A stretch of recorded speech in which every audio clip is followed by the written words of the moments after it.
وإذا مرضت فهو يشفين. بسم الله الرحمن الرحيم. الحمد لله الذي أرسل رسوله بالهدى ودين الحق ليظهره على الدين كله وكفى بالله شهيدا، وأشهد أن لا إله إلا الله وحده لا شريك له وأشهد أن محمدا عبده ورسوله. وما بعد. Nous allons traiter un thème qui est un thème d'actualité, un thème sur les virus.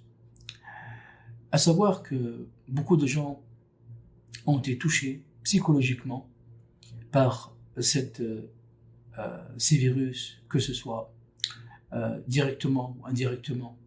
Nous allons voir ensemble justement comment lutter psychologiquement contre la période qu'on vit aujourd'hui, la période des virus.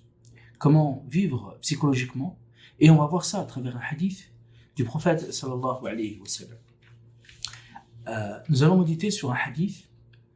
Abu Huraira rapporte que on mentionna la fièvre au temps du prophète sallallahu alayhi wa sallam. Une personne qui est venue, un bédouin venu auprès du prophète sallallahu alayhi wa sallam et mentionna la fièvre. Et un homme dans l'assise du prophète sallallahu alayhi wa sallam l'insulta. Il insultait la fièvre. Il s'est énervé et tellement il a été touché par la fièvre, par cette maladie qu'il a touché, il a insulté la fièvre. Le prophète sallallahu alayhi wa sallam, regardez l'enseignement qu'il nous donne justement en période de maladie, en période de trouble, de virus. Le prophète lui dit, ne l'insulte pas.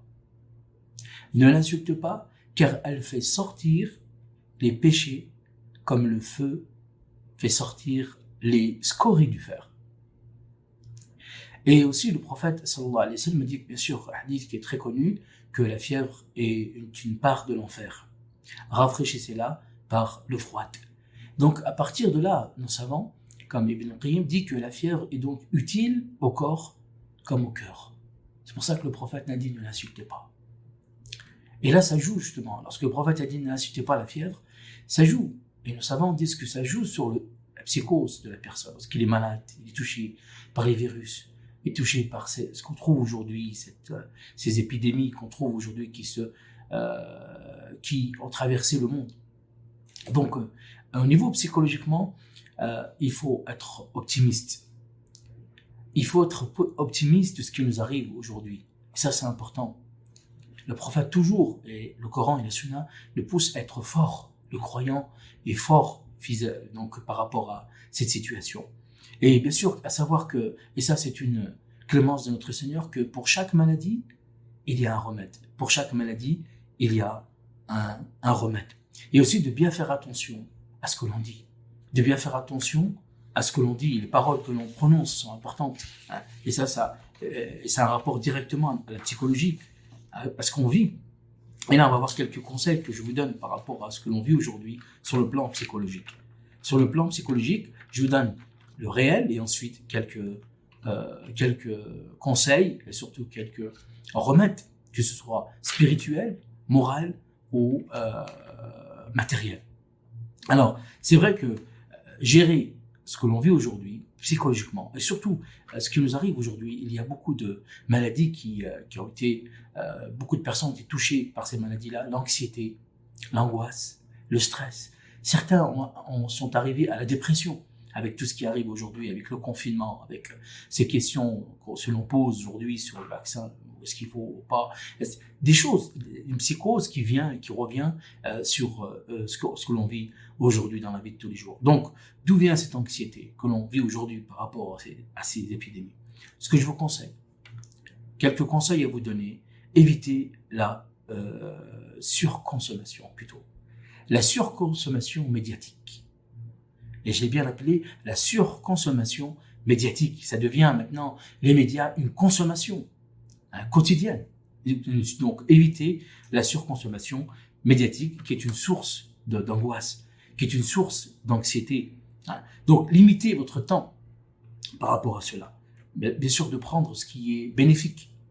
Aussi, faire attention à l'incertitude, des choses qui sont incertaines.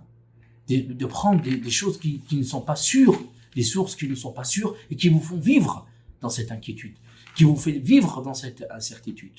Aussi, de identifier, ça c'est important aussi, identifier les symptômes de l'angoisse. Et surtout, on retrouve beaucoup de personnes qui ont ces jours-ci, c'est-à-dire ce que l'on vit aujourd'hui depuis 1 an et demi, 2 ans, c'est vraiment des symptômes de l'angoisse, des symptômes de l'angoisse. C'est-à-dire qu'il peut arriver de certaines pensées négatives, des inquiétudes, aussi arriver aussi à être troublé dans sa nourriture, être troublé dans ses divertissements, être troublé dans son couple.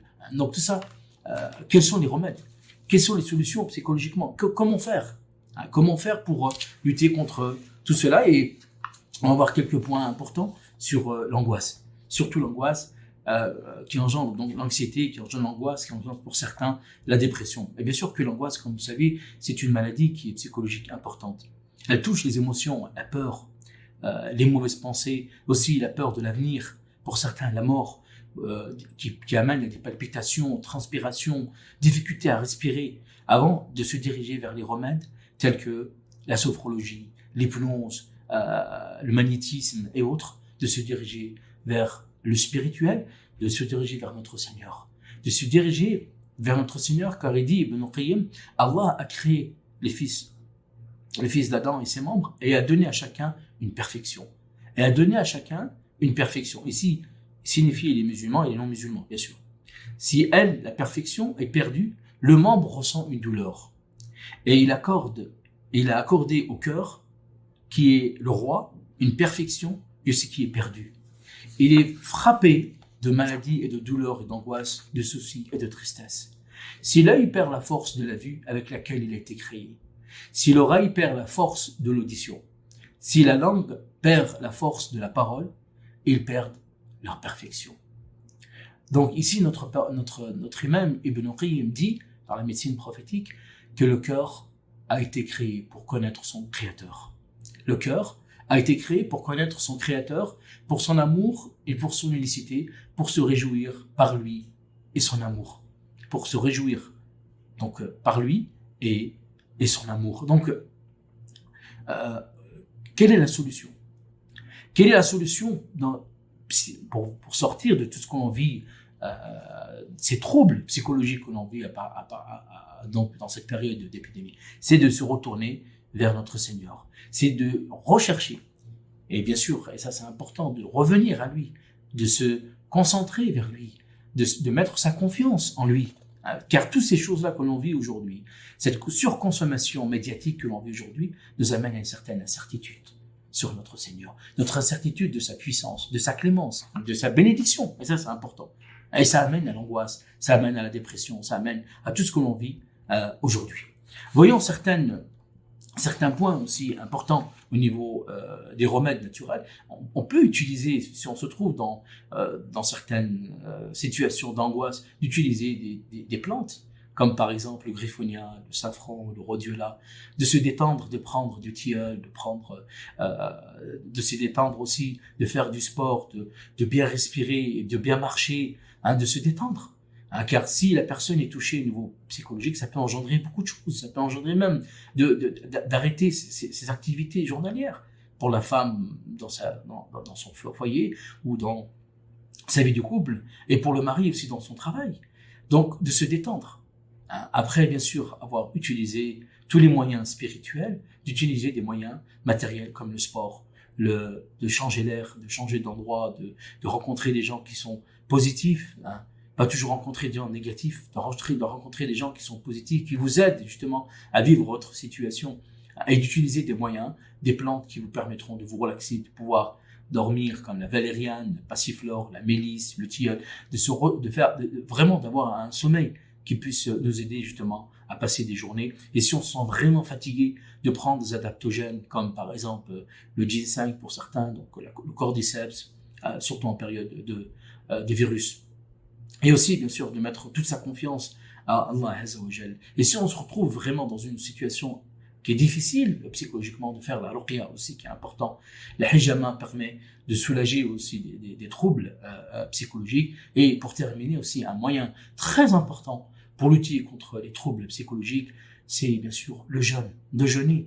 de jeûner le lundi ou le jeudi, ou Ashura, par exemple, les jours comme le 9 et le 10 de Muharram, des jours qui sont surrogatoires, qui vous permettent de vous reposer, de reposer notre corps. On a besoin de repos.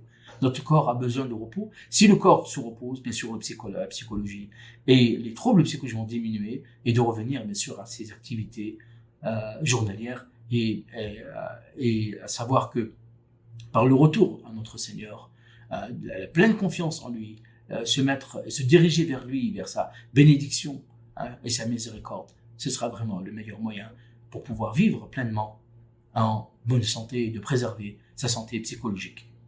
Wa alhamdulillahi rabbil alamin.